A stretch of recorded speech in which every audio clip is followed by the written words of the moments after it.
BYD just became the world's largest electric car maker. But the secret to their success isn't just technology. It's a ruthless strategy that might be costing the rest of us billions. I've spent weeks digging through 186 pages of economic research and internal industry reports to find the exact moment BYD stopped being a battery company and started being an empire. What I found was shocking. Everyone talks about the low prices, everyone marvels at how they're undercutting Tesla and legacy automakers. But no one is talking about the foreclosure strategy that is quietly raising the price of every other EV on the market. And recent deals between Canada and China, they're just the beginning of something much bigger.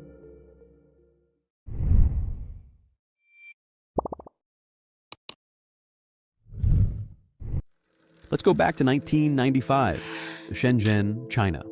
A man named Wang Chuanfu starts a company with $300,000 in borrowed money. The company? BYD, Build Your Dreams. But they weren't building cars. They were making rechargeable batteries in a small rented warehouse. Fast forward to 2003. BYD does something unexpected. They buy a struggling state-owned car manufacturer. Industry experts laughed. What does a battery maker know about cars? And then came 2005. BYD unveils the F3 sedan. And it looked familiar, really familiar. It was basically a reverse-engineered copy of the Toyota Corolla. The design, the dimensions, even some of the parts. It was automotive plagiarism at its finest. Western media mocked them, called them copycats, knockoff artists. But here's what everyone missed. BYD wasn't trying to win design awards. They were learning. Reverse engineering wasn't theft to them. It was education. Take apart the best, understand how it works, then make it cheaper. And it worked. The F3 became one of China's best-selling sedans. But Wang Chuanfu had a bigger vision. He knew that the future wasn't combustion engines. It was electric. And BYD had something no other car company had. They were already battery experts. While Tesla was buying batteries from Panasonic, while GM was partnering with LG Chem, BYD was making their own. They controlled their supply chain from day one. By 2008, BYD launched the F3DM, the world's first mass-produced plug-in hybrid. Warren Buffett noticed. He invested $230 million, buying a 10% stake. Suddenly, the copycat company had the blessing of one of the world's most respected investors. But this was just the beginning.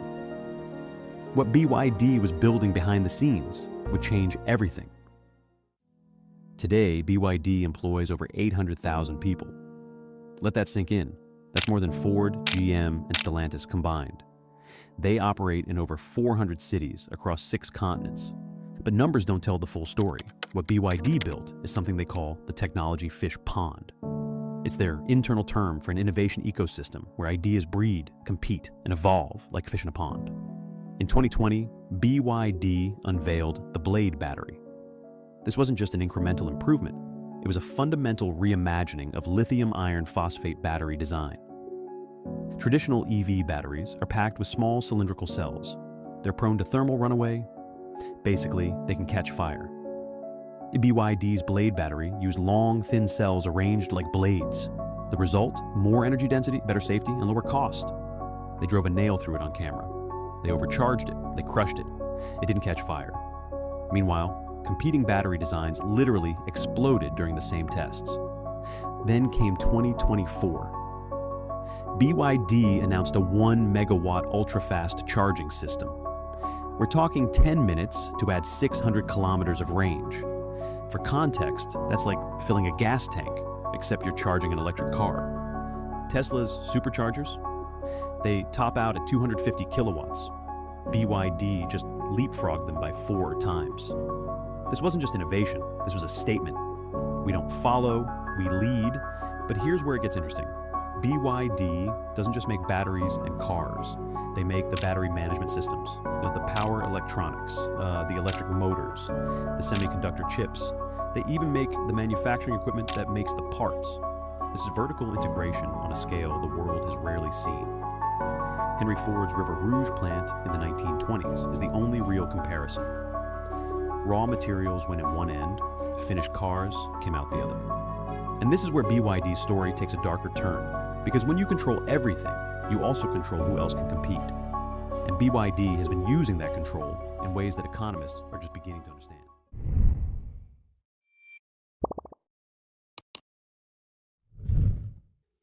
There's an economic term you need to know: input foreclosure. It's when a company that makes essential components refuses to sell them to competitors, or sells them at prices that make competing impossible. BYD is doing this systematically.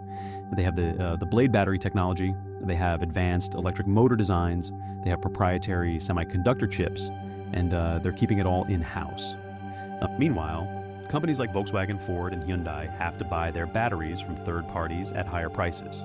They have to develop their own motor technology from scratch. They're starting miles behind the starting line. Here's how this plays out in real numbers. BYD can sell an electric sedan for $15,000 and still make a profit because their vertical integration keeps costs incredibly low. A comparable Volkswagen ID.3, it starts at $35,000. Volkswagen isn't charging double because they're greedy. They're charging double because their costs are actually higher. They're buying components at market prices while BYD manufactures them at cost. This is the hidden cost no one talks about.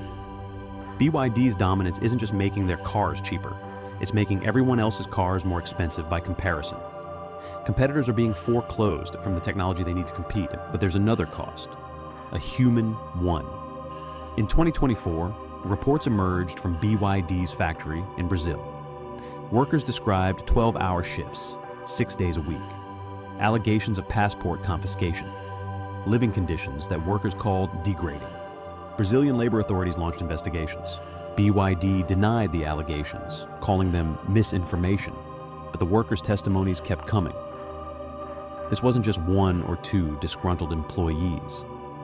This was a pattern. Then there's Changsha, where BYD operates one of its largest manufacturing complexes. Local residents have complained about air quality for years. Independent environmental groups documented elevated levels of volatile organic compounds and particulate matter.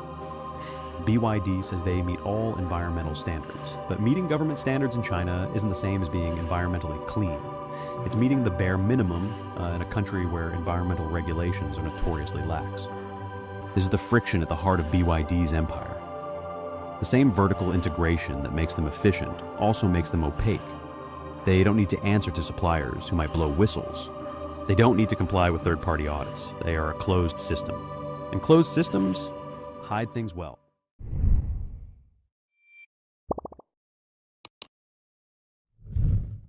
The United States saw it coming. In 2024, the Biden administration slapped a 100% tariff on Chinese electric vehicles. Let me repeat that: 100%. If a BYD car costs $15,000 in China, it would cost $30,000 in America before it even reaches a dealership. This wasn't just protectionism. This was an existential response. American automakers told the government bluntly, if BYD enters the market at Chinese prices, we're done. We can't compete. Europe took a different approach, but the end game was the same. The European Union launched anti-subsidy investigations into Chinese EV makers. They found that BYD received billions in government subsidies: cheap land, low-interest loans, tax breaks, direct grants. The EU imposed duties of up to 38% on BYD vehicles. France went further, excluding Chinese EVs from their EV subsidy program entirely. The message was clear: you're not welcome here. Then came something unexpected. Israel banned BYD vehicles from government use, citing cybersecurity concerns. The fear? That BYD vehicles could be collecting data, location tracking, usage patterns, maybe even audio from cabin microphones, and sending it back to servers in China. BYD called it paranoia. But when you're a company with deep ties to the Chinese government, building cars filled with sensors and internet connections, the paranoia doesn't seem unreasonable. So here's where we are. BYD built an empire using vertical integration, government support, and aggressive pricing. And now the world is building walls to keep them out.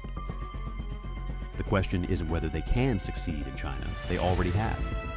The question is, can they survive the global resistance?